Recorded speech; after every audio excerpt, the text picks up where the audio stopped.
The upcoming summit between President Donald Trump and Russian President Vladimir Putin is generating significant attention, particularly as it represents Trump's ongoing quest for a peace agreement regarding Ukraine, a key focus for him in his second term. This meeting is set against the backdrop of various international agreements that the White House claims Trump has facilitated, which they argue should merit him the prestigious Nobel Peace Prize, a recognition he has long coveted. White House Press Secretary Caroline Leavitt highlighted this ambition during a recent press briefing, stating, "President Trump has successfully negotiated approximately one peace deal or ceasefire each month throughout his 6 months in office.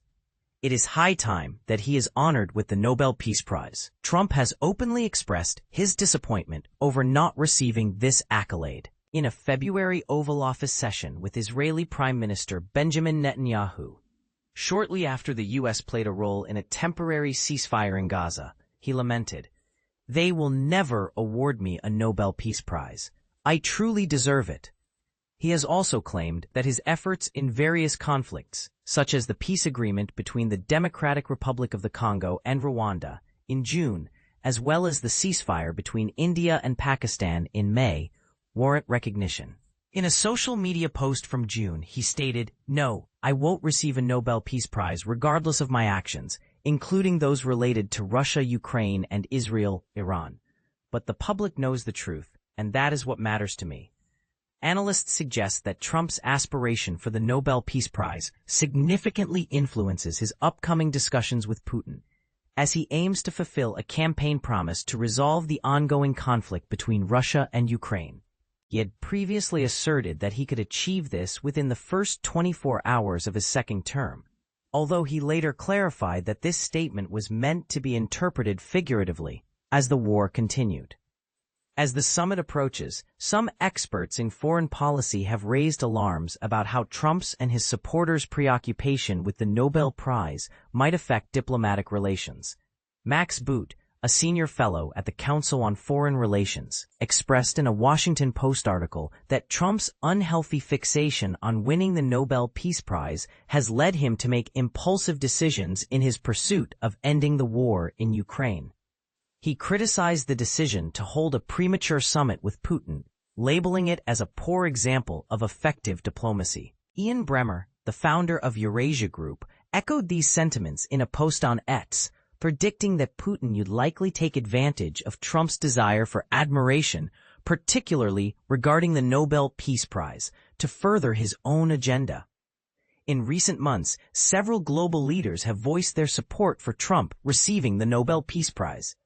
The Pakistani government formally recommended him for the 2026 award in June, citing his crucial diplomatic role during the recent India-Pakistan crisis. Additionally, Netanyahu informed Trump that he had nominated him for the prize after Trump advocated for a ceasefire between Israel and Iran. Furthermore, leaders from Azerbaijan and Armenia recently stated that Trump deserves the Nobel Peace Prize and pledged to support his nomination after signing a U.S.-brokered agreement aimed at resolving their long-standing conflict.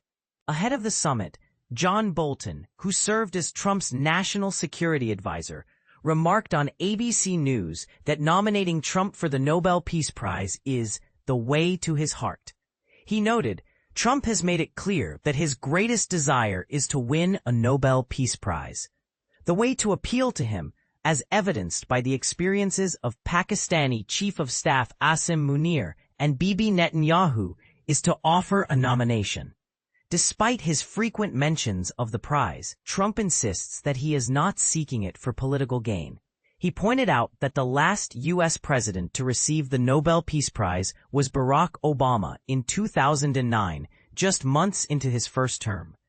Trump stated, "It would certainly be a tremendous honor, but I would never engage in politics for it.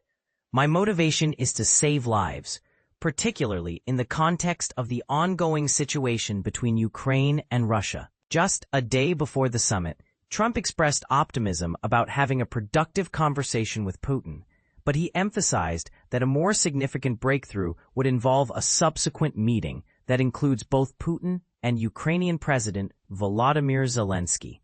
"I have one primary goal," he said. "I want to see if I can put an end to the violence." This situation raises intriguing questions about the intersection of personal ambition and international diplomacy. Will Trump's pursuit of the Nobel Peace Prize enhance or hinder his efforts to broker peace? What do you think? Share your thoughts in the comments.